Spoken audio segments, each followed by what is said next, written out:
Hello everyone, my name is Monica and I am from the Fledgling School. हम यहाँ पे try करते हैं कि डिफरेंट वीडियोस आपके लिए लेके आए for parenting related to children development and what teachers can do so that everything in the school remains positive and learnable. आज हम जिस चीज़ पे बात करेंगे वो है टाइप्स ऑफ पेरेंटिंग। हम सब जानते हैं कि सारे पेरेंट्स बहुत एफर्ट मारते हैं अपने बच्चों को बेस्ट देने में और ये मेक श्योर करने में कि वो साउंड रिस्पॉन्सिबल एडल्ट्स बने। एक पेरेंट का जॉब है कि बच्चे को ऐसे बड़ा करें कि वो रिस्पॉन्सिबल एडल्ट्स बने और अपनी सारी प्रॉब्लम्स को खुद सॉल्व कर सके। ये बहुत इजी जॉब नहीं है। पेरेंट्स को अप्रोप्रिएट लिमिट्स सेट करने पड़ते हैं, देखना पड़ते हैं अपने बच्चों को फेल होता हुआ और ये मेक श्योर करना पड़ता है कि जो भी वो एक्शंस कर रहे हैं उनका एक कॉन्सिक्वेंस होगा। इस सब में ऐसा भी हो सकता है कि बच्चे हमें कुछ टाइम पे पसंद ना करें, लेकिन ये बहुत ही नॉर्मल बात है और पेरेंट्स को इससे घबराना नहीं चाहिए, क्योंकि बच्चों के लिए हम हमेशा प्रेजेंट रहेंगे एज पेरेंट्स, चाहे वो हमें लाइक करें या ना करें, लेकिन अल्टीमेटली वो रियलाइज़ करेंगे कि हम जितना उनको सपोर्ट करते हैं और कोई नहीं कर पाएगा। इसी रीज़न की वजह से कई बार पेरेंट्स कोई लिमिट्स सेट नहीं करते हैं जो एक्चुअली में बच्चों के लिए अच्छा नहीं है। तो चलिए हम जानते हैं टाइप्स ऑफ पेरेंटिंग, जिसमें कि फर्स्ट टाइप है अथॉरिटेटिव पेरेंटिंग। अथॉरिटेटिव पेरेंटिंग एक तरह से सबसे आइडियल किस्म ऑफ पेरेंटिंग है। ये इसलिए क्योंकि इसमें पेरेंट्स रूल्स तो सेट करते हैं बट बहुत वार्म होते हैं। दे मेक श्योर कि when they are making the rules उनके कॉन्सिक्वेंस सेट करने से पहले वो बच्चों से बात करें, उनको बताएं कि वो रूल्स ऐसे सेट क्यों कर रहे हैं और क्यों ये ज़रूरी है इन रूल्स को फॉलो करना। ऑल्सो अथॉरिटेटिव पेरेंटिंग में ultimately the parent is in charge, so whatever the parent is setting the limits for, children agree because they also understand कि whatever we are setting for them उनका consequence क्या है, उस rules का मायना क्या है और वो रूल उनके लिए क्यों बनाए गए हैं। और इसी रीज़न से चिल्ड्रन ऑफ अथॉरिटेटिव पेरेंटिंग हमेशा उनको पता होता है कि उनसे क्या एक्सपेक्टेड है और वो उसी तरह से बिहेव या एक्शंस करते हैं। अथॉरिटेटिव पेरेंटिंग में पेरेंट्स बच्चों के ओपिनियंस भी सुनते हैं, वो बहुत इंपॉर्टेंट है। When we are talking to them, उनको बता रहे हैं कि ये पर्टिकुलर रूल बनाया जा रहा है, it can be related to screen time, food habits, how they are managing their studies, but ultimately जो भी रिजल्ट है या फिर जो भी अल्टीमेट डिसीजन है वो पेरेंट का ही होता है। इसीलिए अथॉरिटेटिव पेरेंटिंग में पेरेंट्स बहुत ही एक अच्छा रिलेशन बनाते हैं बच्चों से, पॉजिटिव रिलेशन बनाते हैं और उनके बच्चे कॉन्फिडेंट, रिस्पॉन्सिबल एंड अपने इमोशंस को मैनेज करने वाले होते हैं। तो जब वो बड़े होते हैं तो उनको अपनी प्रॉब्लम्स को सॉल्व करने में कोई प्रॉब्लम नहीं होता। वो मे बी अपने एडल्ट्स या अपने पेरेंट्स के पास जाएंगे एडवाइस के लिए, but ultimately they are able to solve their own problems. इसके अलावा ये बच्चे बहुत कॉन्फिडेंट, फ्रेंडली और अचीवमेंट ओरिएंटेड भी होते हैं। So one example I can give, family meals are very important और ये बहुत ज़रूरी है कि बच्चे हर तरह का खाना खाना सीखें। सो पेरेंट्स विल ट्राई कि वो डिफरेंट चीज़ें इंट्रोड्यूस करें। जैसे हमने अपने लास्ट न्यूट्रिशन वीडियोस में बात करी है कि how much nutrition is important for the children. So it is very important कि डिफरेंट टाइप ऑफ खाना इंट्रोड्यूस किया जाए और अथॉरिटेटिव पेरेंट्स अपने आप भी सेट करते हैं एग्जाम्पल्स, क्योंकि वो भी वैसा ही खाना अपने आप खाते हैं जो वो चाहते हैं कि हमारे बच्चे खाएं और स्टिक करें उस पर। They stick to healthy eating and they make rules that how we can deviate from them once in a while, but they make sure कि healthy eating is followed all throughout for the children. ऐसे parents अपने बच्चों को chores भी देते हैं, जैसे कभी वो खाने में बच्चों से ही पूछते हैं कि क्या बनाया जाए और वो इन्वॉल्व करते हैं बच्चों को in doing the food preparation. इसके अलावा they also make the children responsible for certain items, maybe घर में क्लीनिंग की जिम्मेदारी for 1 week they give to a person, ताकि बच्चों में एज अप्रोप्रिएट रिस्पॉन्सिबिलिटी लेने का सेंस आए। और ये बहुत इंपॉर्टेंट है ग्रोइंग चिल्ड्रन के लिए, बिकॉज जैसे जैसे वो बड़े होते हैं उनका रिस्पॉन्सिबिलिटी क्राइटेरिया भी बढ़ना चाहिए, उनमें ऐसा जज्बा आना चाहिए कि वो घर के प्रति, पेरेंट्स के प्रति और सराउंडिंग्स के प्रति ज़्यादा रिस्पॉन्सिबल बने। नेक्स्ट हम बात करेंगे परमिसिव पेरेंटिंग के बारे में। परमिसिव पेरेंट्स बोल सकते हैं कि वो बेस्ट फ्रेंड्स हैं अपने बच्चों के, क्योंकि मोस्ट ऑफ द टाइम ऐसे पेरेंट्स कोई भी लिमिट सेट नहीं करते बच्चों के लिए, no consequences for certain action, और वो बहुत ज़्यादा ट्राई करते हैं कि बच्चों का एनवायरनमेंट कंट्रोल करें ताकि बच्चे फेलियर फेस ही ना कर पाएं जब तक वो एनवायरनमेंट उनके कंट्रोल में है। ऐसे पेरेंट्स अपने बच्चों को अपनी चॉइसेस तो बनाने देते हैं, लेकिन अगर बच्चे मुसीबत में फंस जाएं तो उससे निकालने का भी पूरा जिम्मा अपने ऊपर लेते हैं। ऐसे पेरेंट्स के बच्चे कब सोने जाना है, कब खाना खाना है, कब होमवर्क करना है, ये सारे डिसीजंस बच्चे अपने आप लेते हैं। ऐसे बच्चों का सेल्फ एस्टीम और सोशल स्किल तो अच्छा होता है, पर ऐसे बच्चे बहुत इम्पल्सिव, डिमांडिंग और नॉट सेल्फ रेगुलेटिंग होंगे।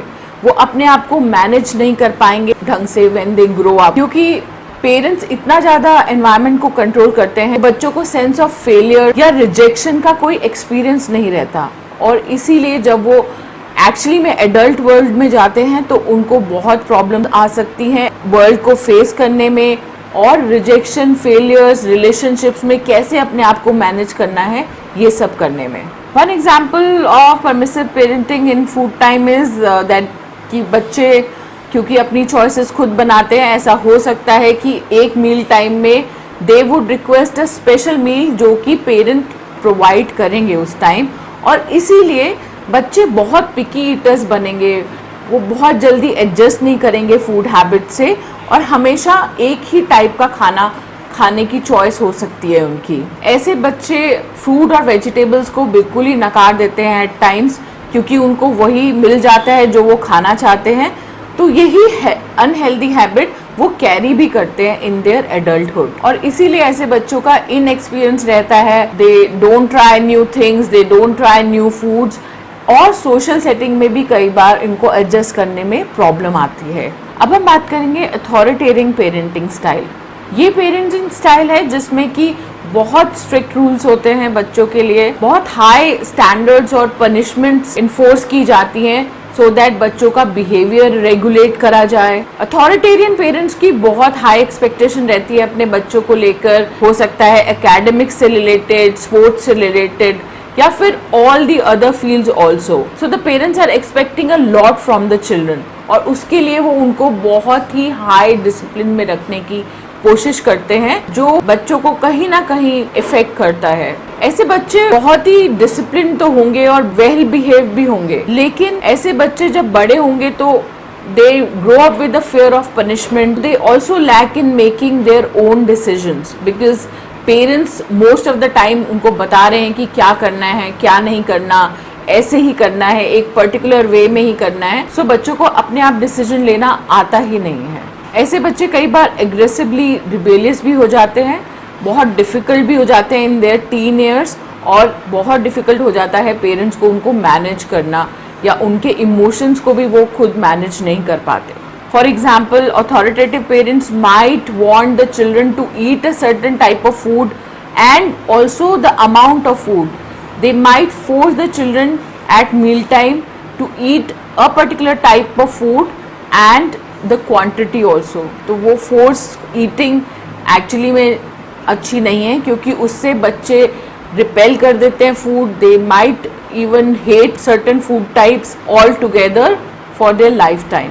Now we come to parenting style called neglectful parents. ये वाले parents सारे basic requirements तो फुलफिल करते हैं बच्चों के, बट एक्चुअली में बहुत ज़्यादा इन्वॉल्व नहीं होते हैं उनकी लाइफ में, क्या चल रहा है, कैसे होमवर्क करना है, एक्चुअली में क्या खा रहा है बच्चा, तो बहुत ही नेग्लेक्टफुल रहते हैं। और ये इसलिए भी हो सकता है कि उनका जॉब बहुत डिमांडिंग हो, वो इतना ज़्यादा अटेंशन ना दे पा रहे हो बच्चे को, but this type of parenting also happens, और because of this the children of these parents are expected released। और क्योंकि ये पेरेंट्स मिनिमल नर्चरिंग प्रोवाइड कर पा रहे हैं, तो इनकी लिमिटेशन और एक्सपेक्टेशंस भी बहुत कम रहती हैं बच्चों से। ऐसे पेरेंट्स का ये कॉन्शियस चॉइस तो नहीं है, लेकिन सर्कमस्टांसेस कई बार ऐसा फोर्स कर देते हैं लोगों पे कि वो अपने बच्चों पे ज़्यादा ध्यान ना दे पाएँ, जैसे कि सिंगल पेरेंटिंग और long working hours, mental health issues या फिर ओवरऑल फैमिली सिनेरियोज। ऐसे पेरेंट्स के बच्चे बड़े होते होते काफ़ी कुछ अपने आप भी सीख जाते हैं आउट ऑफ नीड, बिकॉज उनको ऑटोमेटिकली नहीं मिल रहा है वो, तो out of need they learn lot of things. But कई प्रॉब्लम्स जो वो फेस कर सकते हैं इस अपने इमोशंस को कंट्रोल करना, कोपिंग स्ट्रैटेजीज बनाना और सोशल रिलेशनशिप्स को मेंटेन करना। तो ये सारी प्रॉब्लम्स फेस कर सकते हैं चिल्ड्रन ऑफ नेग्लेक्टफुल पेरेंटिंग। इन बच्चों का सेल्फ एस्टीम भी काफ़ी लो हो सकता है, क्योंकि वो देखते हैं कि और बच्चों से थोड़े अलग हैं उनके पेरेंट्स, या फिर उनको ओवरऑल प्रॉब्लम हो सकती है अपने रिलेशनशिप्स, फ्रेंड्स और अपने आप को कंडक्ट करने में सोशल एनवायरनमेंट में। कई बार ऐसे बच्चे इनअप्रोप्रिएट रोल मॉडल्स को भी अपनी लाइफ में ले आते हैं, which is not very good for them. इन सब पेरेंटिंग स्टाइल को यूज़ करने के बाद भी ऐसा नहीं बोल सकते हैं कि कोई भी बच्चा फेलियर को फेस नहीं करेगा, या फिर कब एक ही बार में सक्सेसफुल रहेगा, या हमेशा उसको टॉप करने को ही मिलेगा। बट हम ये बोल सकते हैं कि ओवरऑल जो बच्चों का एक पर्सनालिटी हम बनाना चाहते हैं वो पेरेंटिंग स्टाइल पे बहुत ज़्यादा निर्भर करता है। क्योंकि अगर हम चाहते हैं कि हमारे बच्चे पॉजिटिव रहे, कॉन्फिडेंट रहें और हमेशा एनवायरनमेंट की, एडल्ट्स की रिस्पेक्ट करें, वो सब शोकेस हमें अपने बिहेवियर में भी लाना बहुत ज़रूरी है। और हमें बच्चों को समझना बहुत ज़रूरी है। अपने बच्चों को हम अच्छे से समझ पाएँ तो हम पेरेंटिंग को बहुत इजी भी बना सकते हैं और बहुत इंजॉयबल भी बना सकते हैं। In the end I can only say that it's actually a mashup of all these parenting styles that can actually help all the parents and also बच्चों को अच्छे से बड़ा करने में काफ़ी हेल्पफुल रह सकता है। पेरेंट्स को ये जानना ज़रूरी है कि बच्चे हमारे एक्सटेंशंस नहीं है, हम उनसे ज़्यादा एक्सपेक्टेशंस रखेंगे और उनको फोर्स करेंगे किसी चीज़ के लिए तो वो रिबेल भी कर सकते हैं। हमको उनको एज अ प्रोवाइडर हेल्प करना है, as a facilitator life skills सिखाने हैं ताकि वो अपनी बैटल्स खुद लड़ सकें, और हम एज अ सपोर्ट सिस्टम हमेशा उनके लिए मौजूद रहें। इसी नोट के साथ ये वीडियो इस टाइम एंड करते हैं, बट हम ऐसी और वीडियोस के साथ आपसे फिर मिलेंगे। आई होप आप हमारे चैनल को लाइक, शेयर और सब्सक्राइब करेंगे ताकि हम मोटिवेटेड रहे ऐसे वीडियोस बनाने के लिए। Thank you and have a nice day.